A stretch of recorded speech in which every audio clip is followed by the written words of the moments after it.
to someone that you know.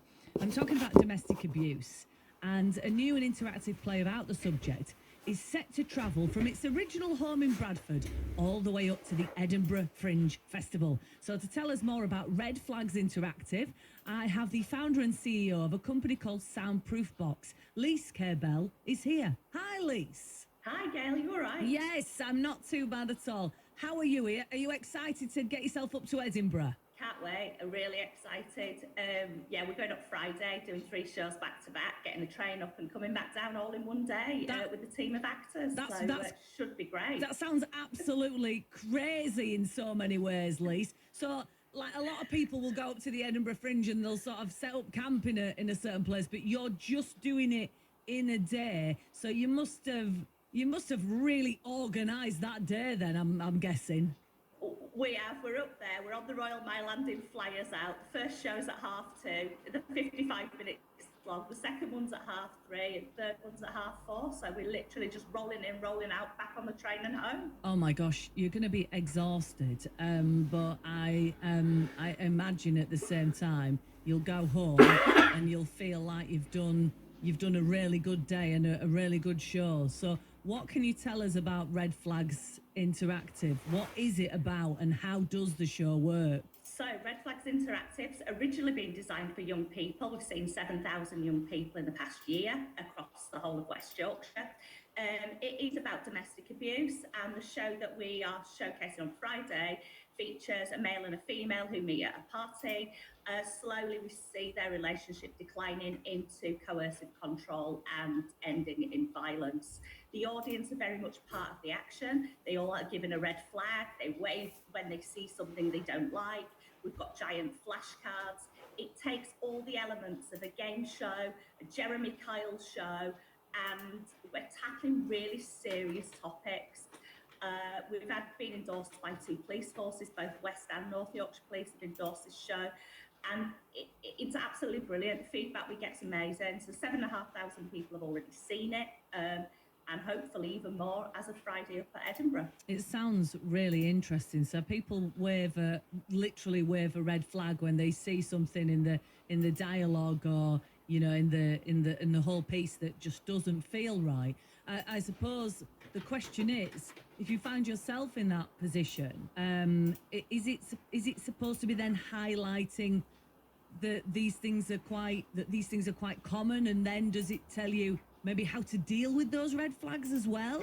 Yeah, so I host the show and it's facilitated. So it's not an end-to-end play, it's in different parts. And part of that is me signposting where to go if you are experiencing this. We do a trigger warning at the beginning and we say, look, things in here might feel uncomfortable, but we are very clear on where to signpost. And actually what I've done is invite some of the domestic abuse and other charities up in Edinburgh to come and watch the show for free on Friday so they can get to see it. And we've got live people to signpost to as well while we're in the room. And where did the inspiration for this come from? Has it come from lots of people's experiences, or is it quite personal? It's a personal experience. So I've had 2 relationships, one that was quite violent in my early 20s and one that was quite coercive, a 13-year relationship that didn't end there. It was post-separation abuse. So for 7 years after the relationship ended, I was still facing it.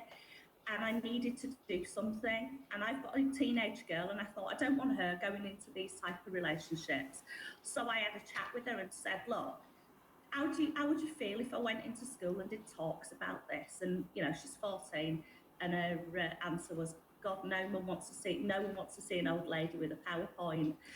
Do something interesting, Mum. Your daughter sounds like my daughter. My daughter's 14, and she would say exactly the same thing. But how leveling is that? So she's sort of, in many ways, she's guided you correctly, hasn't she?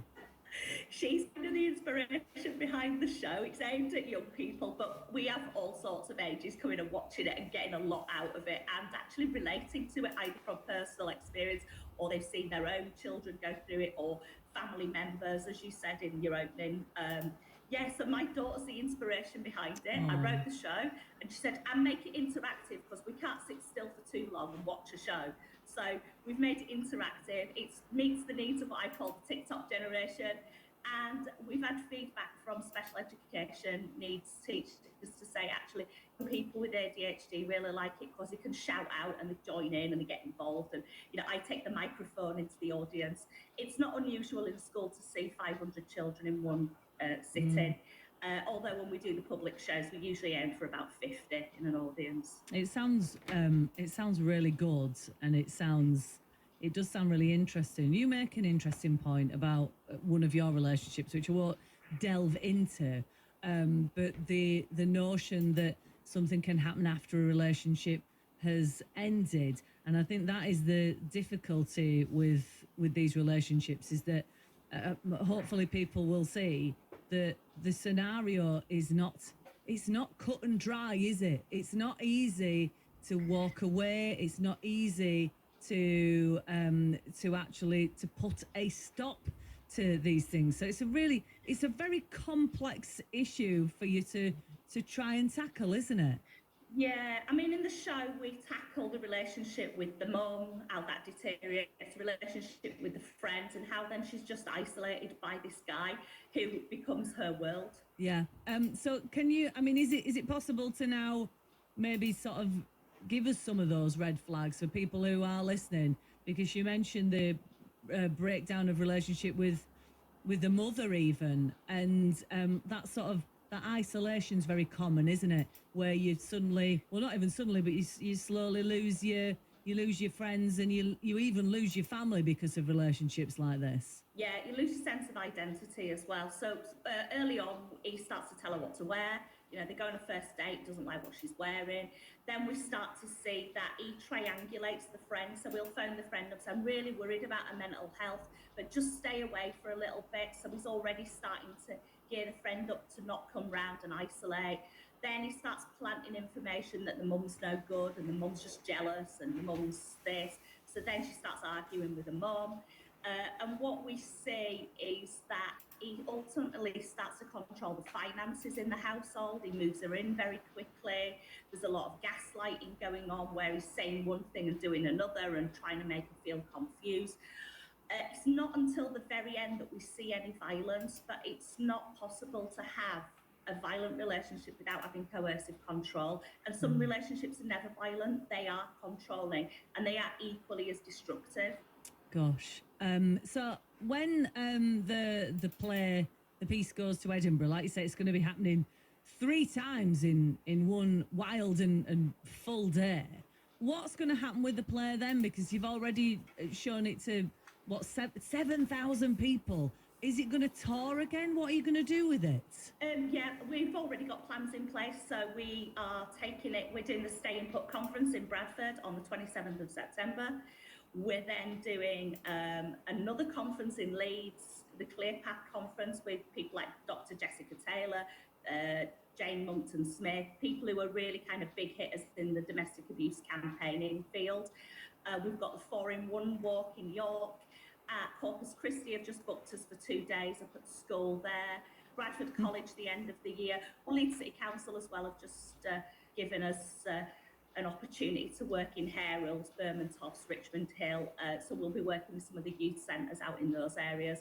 But we will go anywhere. The idea longer term is if we can get an investor, we want to take it on a national tour. Yeah. Oh, wow. The other exciting thing is a charity over in Birmingham, Alabama, have just asked us to go over and train them up on running the show out in the States. So that's a next year thing. Wow. Oh my gosh, that is amazing. I hope it goes really well for you up in Edinburgh for that one day. And I think, are you hoping to get people who have they've not booked anything, they're going to see the flyers, and then they're gonna get themselves down to the venue? What's the venue like? Do you even know? It's small. It's called the Abbey Hill Room at Nicholson Square venue next to the university. Yeah. But we will be on the Royal Mile with our red flags. We're handing out red flags, we're handing out flyers. We'll have our T-shirts on. So keep an eye out for us in the daytime on the Royal Mile. We'll be dragging you into the show. So absolutely. There's room for everybody. And check out our social media. We're on everything, Soundproof Box, soundproofbox.org. If you want to get on the website, and all the socials are on there. There are video clips, photographs, all sorts of what we do, because we do workshops as well. We do all sorts of stuff. But it's going to be a really exciting day and hopefully going to kickstart us off having a bit more of a tour of the UK as well. I'll tell you what, I haven't asked you, Lise. What's the relevance of Soundproof Box? What does the company name mean? So for many survivors, when they're trying to speak out, they feel like no one's listening to them. They're actually screaming inside a soundproof box. I actually had a dream about singing karaoke and no one could. I was like desperately trying for everyone to hear me. I was in this box and I was like, that's the name for the organisation. We're going to call it Soundproof Box. But it is about survivors feeling they don't have a voice. And part of the show being interactive is we give everybody a voice on this topic. Oh, amazing. It's been great to talk to you. Lise K. Bell is the founder and CEO of Soundproof Box, taking the show Red Flags Interactive up to Edinburgh this Friday. Thanks, Lise. Really nice to meet you. Thank you so much.